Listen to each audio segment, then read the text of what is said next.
adamant that the rest of their receiving core has depth. Have you seen anything enough in that's indicated that, or you got on the side, you got to wait and see? Yeah, Montfield, he caught a deep one out there. It was a competitive ball, too. It wasn't an easy catch, and he went up and caught it, showed his competitiveness, his athletic ability, and then you got Jared Wayne as well, the consistent guy, the leader of that room. And then you throw in Bartholomew at tight end. I mean, you're set at passing the ball. You don't need that one guy. Pitt, they're going to run the ball a lot. They got 3 running backs, so they're going to be fine. What have you seen from Slovis in his time at USC? Man, clean footwork. He keeps his eyes down the field. That's something that, as a receiver, you love because he's not just trying to run around. A lot of young quarterbacks, when they get pressure, they just keep their eyes on the line. He keeps his eyes down the field, and he's a very accurate thrower of the ball. You mentioned about him not being young. I mean, he's a 4th, 5th-year guy. Their offensive line's all like in their mid to late 20s. I mean, there's a lot of veterans on this team. Does it look like, when you watch them practice, do they carry themselves like an older team? They do. I was saying that, like, man, this looks like an NFL team. Like, this is what big-time Power 5 college football should look like. I mean, from top to bottom, it's run the right way. I mean, practice is clean. Guys are out there competing and working hard together, so they're doing it the right way here. This offensive line brings back 5 seniors as starters. How much value does that add to a team like Pitt?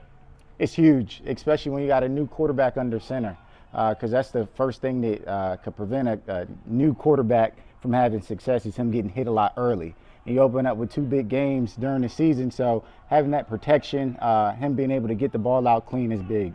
It's unusual for a team to open up against 2 Power 5 schools right off the bat, isn't it? I think it's great, though. I think it's great for Pitt. I mean, just nationally, the ACC people are sleeping on in general. They don't think the ACC is that good. So this is not only Pitt's chance to go in and represent the ACC the right way, but show that Pitt's the real deal. Do you think Pitt's being slept on? I mean, after watching them, yes. I mean, I think so because, shoot, I'm even like, this team's even better than I thought they'd be. Just seeing them up close and personal, I mean, those guys, the offensive line is solid. They're big and they're mean. So when he says he wants to run the ball, I understand why. Who else are you watching out for in the ACC? Pitt got ranked 3rd, I think, in the AP poll. Clemson made top 5, and Miami came right above Pitt. Who else is sticking out to you? Yeah, I mean, in a coastal, you look at Miami. I mean, with the new hire of the head coach, he brings that aura, and that confidence that they need. And they had a lot of good players last year, and it was a lot of little things that they were doing wrong to prevent them from being a good team. So Miami's the one to watch. UVA is going to have a great offense, but you just don't know there. But NC State, the defense, but can you score enough points? So, I mean, it's question marks all over the place, and Pitt's probably the most well-balanced team. Is Van Dyke going to be the best quarterback in the conference this year? Hey, man, your guess is as good as mine. I mean, he's going to be up there. He can play, though. I was really surprised by how he was able to come in and just play the way that he did. And, I mean, he's got a great supporting cast. I don't think the running backs get enough credit with how good they are. So it's going to be tough to be the best guy in this ACC because we got a lot of good quarterbacks. How significant is it that they cut out the turnover chain at Miami? I don't think it matters. The chain is great, but it happens after the play. Like you got to go out and make the play. And I think that's what Cristobal is saying. Like, let's get rid of the rah-rah stuff. Let's go make these plays first. So it doesn't matter. It looks good, though. What do you like the most about this Pitt defense out here?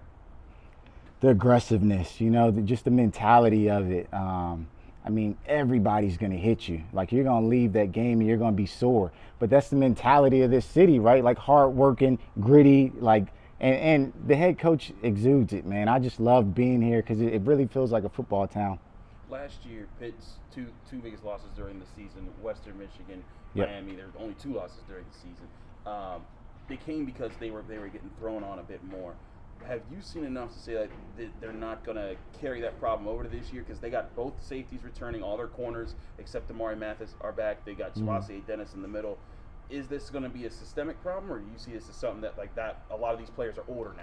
I mean, they're well coached, and guys get better every year, and people look at that Western Michigan game as what could have been. I think it was one of the best things that could have happened to Pitt because it woke them up. After that, like, you're like, oh, we could have been in the playoffs. But I'm like, no, mentally it helped them. And now you got a lot of returning players who know that. So those games that you expect to win, you still got to go out and play well.